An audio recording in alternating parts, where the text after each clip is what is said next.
This is a conversation with the artist's ego. In an oversaturated digital economy and creative ecosystem, the artist's ego fights for survival, for validation, and for relevance by any means necessary. In this episode of Radio FOO, we'll be diving into the complexities of the artist's ego. This episode was made possible by our sponsors, the Fooghou Corporation, Only Children Media, and Black in Suburbia Productions. Thank you to our wonderful friends, and let's welcome our guests.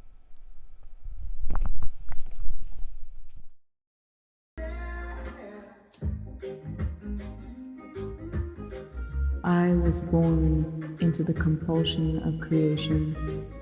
It's a way of life. In some ways, the only way of life. At times, it borders on obsession, that creative impulse. It never seems to act according to my wishes, forcing surrender to another will. It's the will of life, itching to take form, whispering its composition, hissing its lines. Creation is not within me, but is the stuff I am made of. Creation becomes me, generating a presence that stares back. To give birth is no godly act, but you who God acts through. The creative act holds sacred medicine within its poison, while hiding poison within its medicine, since what compels you to create invites you to destroy. This is the artist's ego.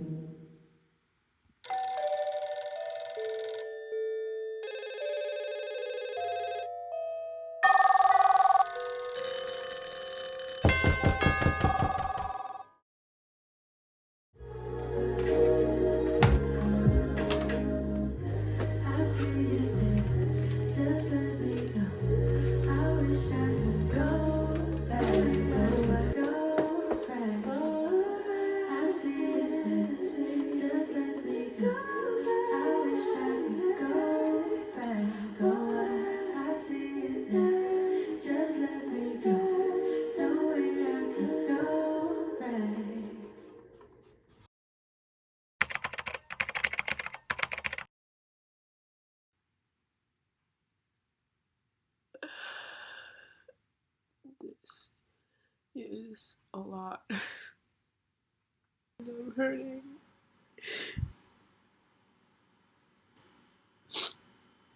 And there's a reason that I make art. And it's so corny, but I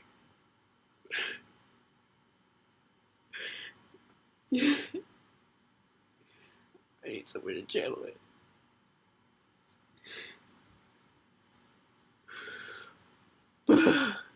Because this world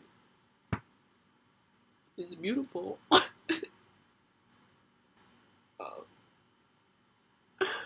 But also really painful. And I don't feel like saying anything profound.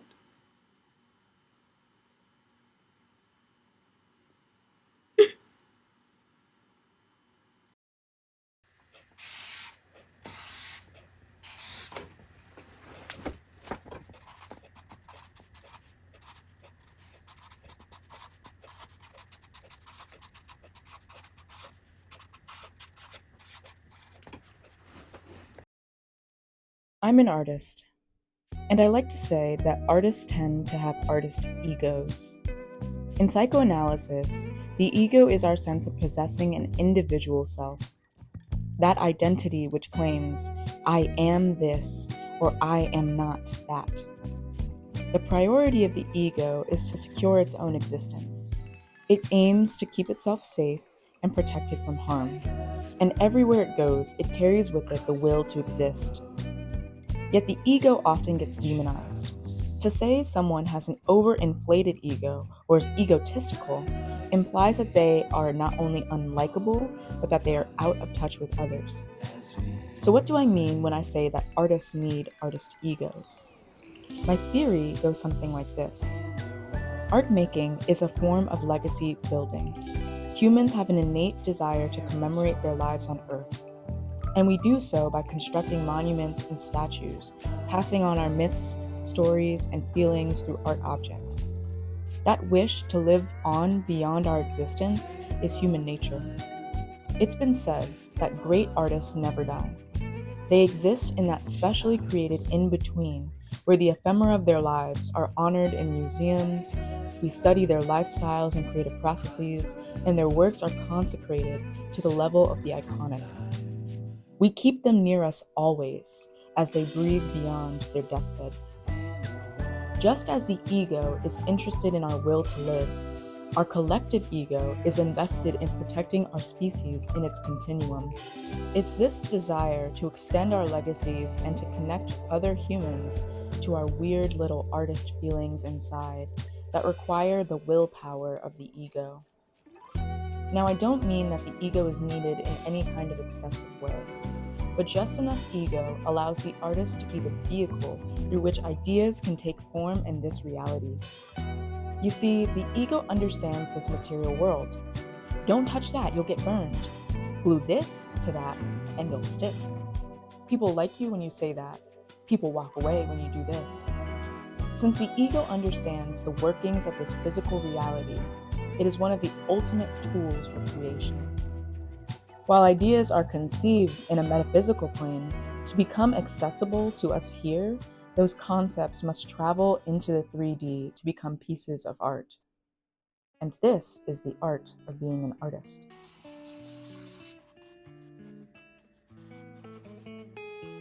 I hate the term content creator. Like, seriously despise it. Content. Content implies fluff, filler, and stuffing. The stuff used to fill teddy bears and empty boxes.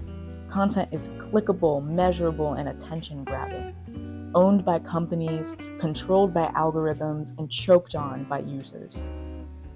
I know I'm dramatic, but I'm an artist. What can I say? For utility's sake, I understand why people use the terminology. Yet it only reminds me of that hefty price tag attached to being a full-time artist. Translate your work into content, commodify your soul, and then maybe you'll make enough to live. These days, embodying your creative potential in artistry means also doing the work of a full-time brand strategy team, being your own marketing department, managing relationships, as well as actually making your artwork. To sugarcoat it, we can call it the art of self-promotion. But to put it bluntly, it feels more like selling out.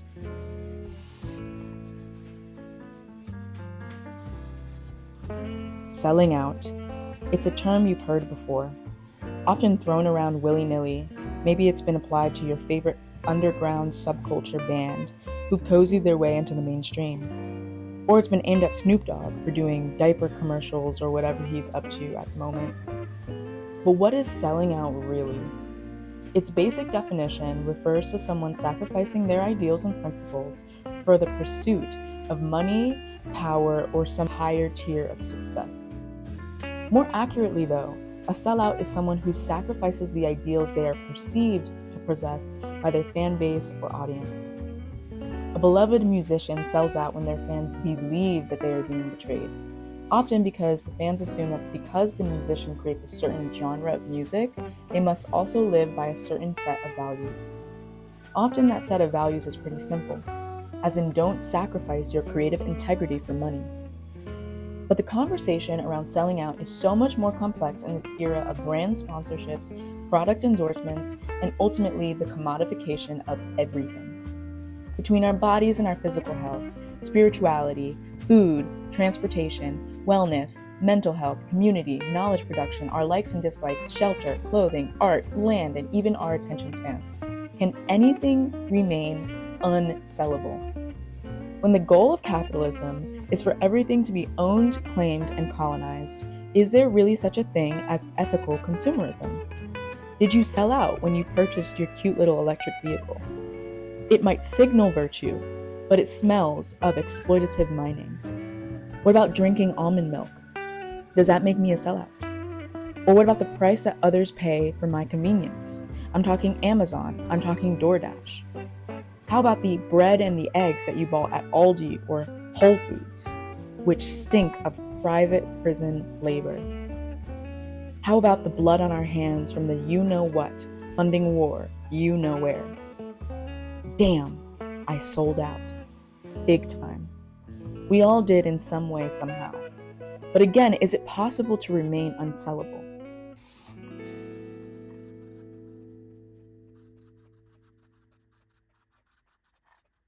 I've been an artist for my entire life.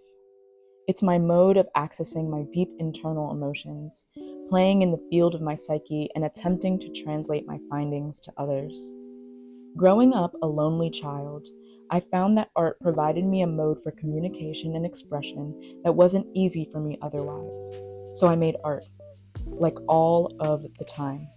Paintings, computer graphics, video art, collage, poetry, really anything I could get my hands on. Finally, I found an art form that created a visceral reaction in other people. It was a way to translate the shapes and ideas I received in my own company into items that could be worn by and literally lived in by others. My self-expression could aid in the self-expression of others. So I pursued it. I created a business, sold customized clothing, interacted with customers, sent out packages, participated in pop-ups, did the whole 9 yards. I had officially turned my work into a streetwear brand. Clothing drops and fashion shows and a whole lot of stay tuned for what's next energy were common. Yet a voice had crawled into my ear and itched at my soul. A crippling anxiety had emerged, which taunted me for selling out. I thought to myself, what have I done? Have I just commodified the thing I love most in the world? Did I just sell it for cash and validation? Why am I feeding into the machine of algorithms and marketing tricks and analytics? What have I done? The voice got to me, so I killed the whole operation. Looking back, I think the greatest trick the ego ever played was in making me believe that I could annihilate it. I had begun demonizing my own ego, and now it believed that it had to be protected from itself. Fucking ego death. This was cold-blooded murder.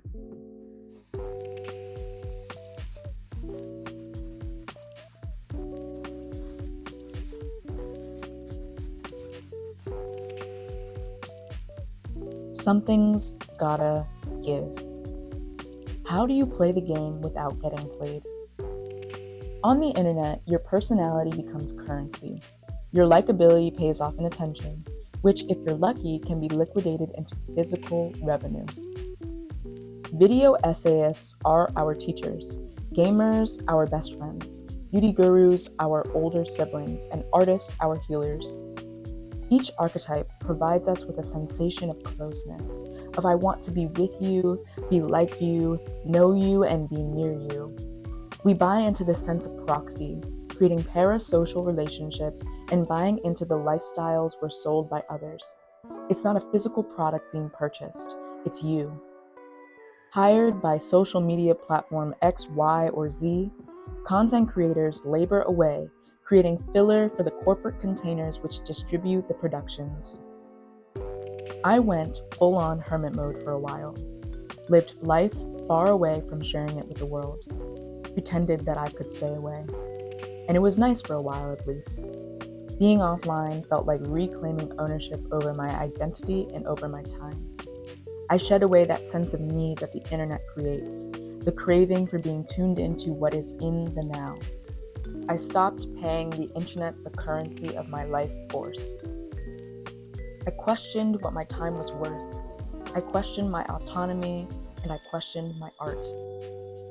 It's common these days to see content creators burning out left and right, having waged battles with algorithms which prefer consistency, repetition, and spectacle over reflection, change, and transformation. We have been coerced into making coolness a capital asset and commodifying everyday life. There's an extraordinary pressure to always know what to say and to scream it into the void of a bottomless feed. And sometimes, quite frankly, I don't feel like saying anything profound.